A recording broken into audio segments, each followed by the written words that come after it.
নমস্কার বন্ধুরা, ভৌতিক রহস্য চ্যানেলে তোমাদের সবাইকে স্বাগত। আজকে আমি তোমাদেরকে নয়নচাঁদ গল্পের শেষ পর্ব শোনাবো।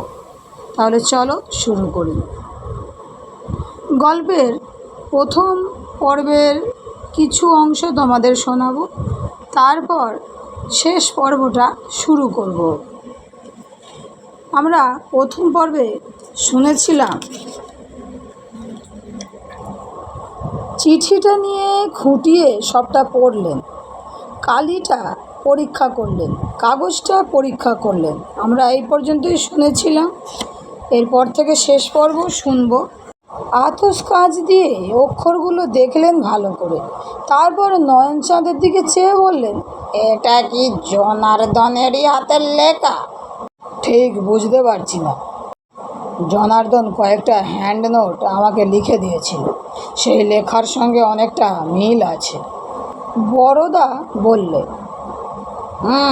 মনে হচ্ছে গামছাটা তেমন টেকসই ছিল না। তার মানে কি বাবা? এখানে গামছার কথা ওঠে কেন? গামছাই আসল। জনার্দন গলায় গামছা বেঁধে হাঁসে লটকেছিল তো, মনে হচ্ছে গামছা ছিঁড়ে সে পড়ে যায় এবং বেঁচেও যায়। এ চিঠি যদি তারই লেখা হয়ে থাকে তো বিপদের কথা। আপনি বরং কটা দিন একটু ভালো খাওয়া দাওয়া করুন, আমোদ আহ্লাদও করে নিন প্রাণ ভরে। তার অর্থ কি বাবা? কি বলছো সব? আমি জীবনে কখনো ফুর্তি করিনি, তা জানো? জানি বলেই বলছি।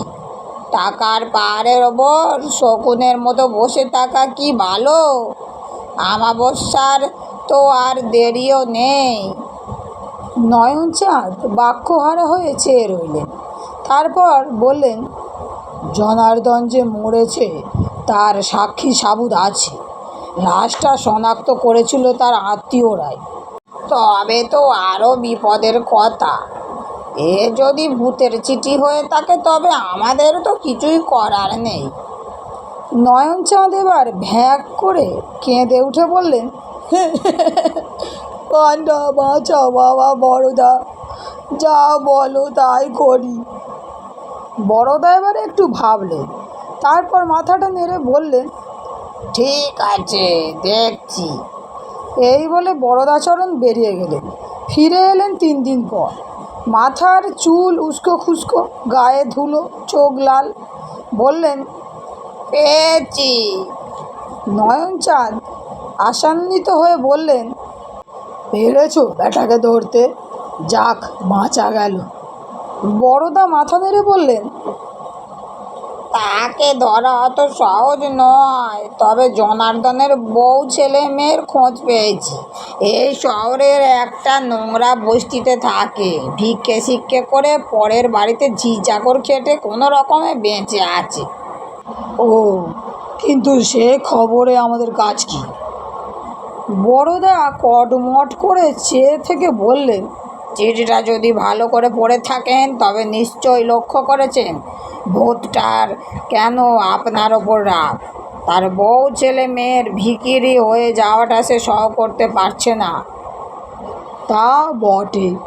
যদি বাঁচতে চান তো আগে তাদের ব্যবস্থা করুন। কি ব্যবস্থা বাবা বড়দা?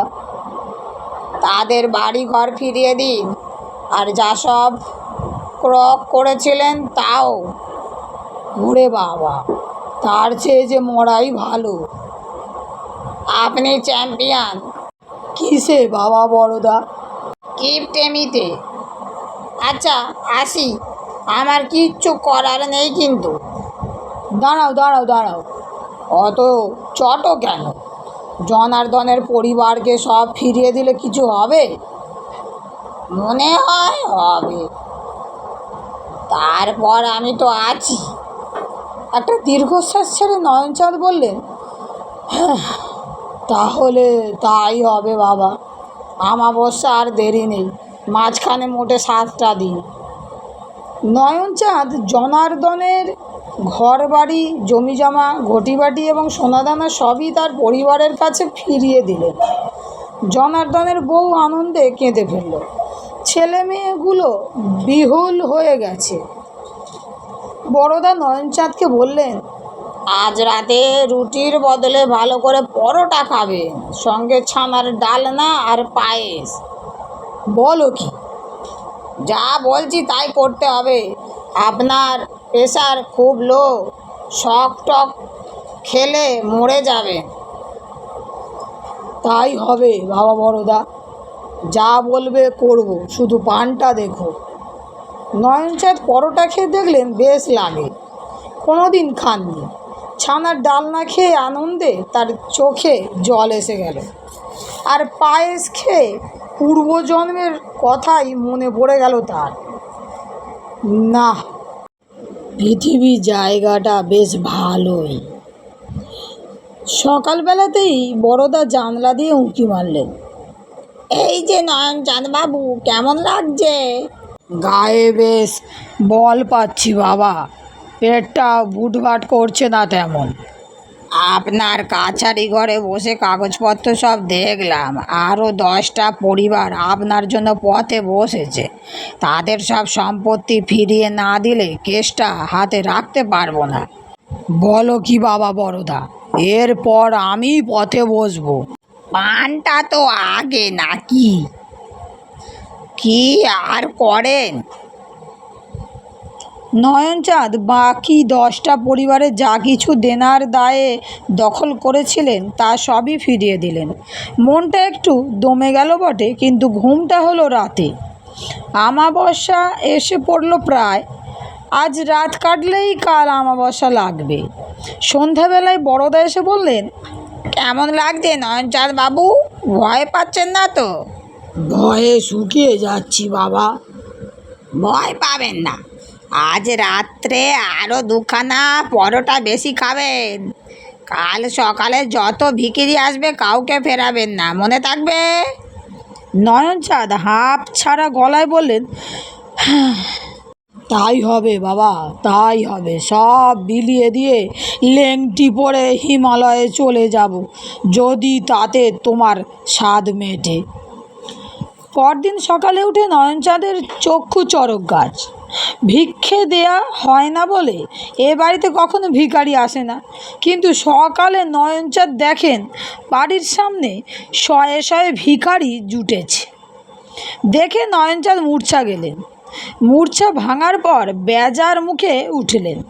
সিন্দুক খুলে টাকা বের করে চাকরকে দিয়ে ভাঙিয়ে আনলেন। ভিখারিরা যখন বিদায় নিল তখন নয়নচাঁদের 1000 খানেক টাকা খসে গেছে। নয়নচাঁদ মাথায় হাত দিয়ে বসে রইলেন অনেকক্ষণ। 1000 টাকা যে অনেক টাকা। দুপুরে একরকম উপোস করেই কাটালেন নয়নচাঁদ। টাকার শোক তো কম নয়। নিজের ঘরে শুয়ে থেকে একটু তন্দাও এসে গিয়েছিল। যখন তন্দা ভাঙল তখন চারিদিকে আমাবস্যার অন্ধকার। ঘরে কেউ আলোও দিয়ে যায়নি। আতঙ্কে অস্থির নয়নচাঁদ চেঁচালেন, ওরে ওরে, কে আছিস? কেউ জবাব দিল না। ঘাটটা কেমন সুরসুর করছিল নয়নচাঁদের, বুকটা ছমছম। চারিদিকে কিসের যেন একটা ষড়যন্ত্র চলছে অদৃশ্য। ফিসফাস কথাও শুনতে পাচ্ছেন। নয়নচাঁদ সভয়ে কাঠ হয়ে জানালাটার দিকে চেয়ে রইলেন। হঠাৎ সেই অন্ধকার জানালায় একটা ছায়ামূর্তি উঠে এলো। নয়নচাঁদ আর সহ করতে পারলেন না। হঠাৎ তেড়ে উঠে জানালার কাছে ধেয়ে গিয়ে বললেন, কে রে ভূতের পো? আর কোন পাপটা আছে আমার শুনি? আর কোন কর্মফল বাকি আছে? থোড়াই পরোয়া করি তোর? একটা টর্চের আলোয় ঘরটা ভরে গেল। হঠাৎ জানালার বাইরে থেকে বরদাচরণ বললেন, ঠিকই বলেছেন নয়নবাবু, আপনার আর পাপ টাপ নেই। ঘাড়ও কেউ মটকাবে না, আমাবস্যা একটু আগেই ছেড়ে গেছে। বটে, তবে ফের আমাবস্যা আসতে আর কতক্ষণ? এবার থেকে যেমন চলাচ্ছেন তেমনি চলিয়ে যান। সকালে ভিখিরি বিদে, দুপুরে ভরপেট খাওয়া, বিকেলে দান ধ্যান, সৎ চিন্তা, রাতে পরোটা, মনে থাকবে। নয়নচাঁদ একটা শ্বাস ছেড়ে বললেন, থাকবে বাবা, থাকবে। বন্ধুরা, গল্পটি এখানেই শেষ। গল্পটি তোমাদের কেমন লেগেছে আমাকে অবশ্যই কমেন্টে জানিও। ভালো লেগে থাকলে বন্ধুদের সঙ্গে শেয়ার করে চ্যানেলটি সাবস্ক্রাইব করে লাইক করে আমার পাশে থেকো, যাতে আরও নতুন নতুন গল্প তোমাদের শোনাতে পারি। তাহলে বন্ধুরা, আজকের মতো বিদায়। সবাই ভালো থেকো, সুস্থ থেকো, সবাইকে ভালো রেখো। রাধে রাধে।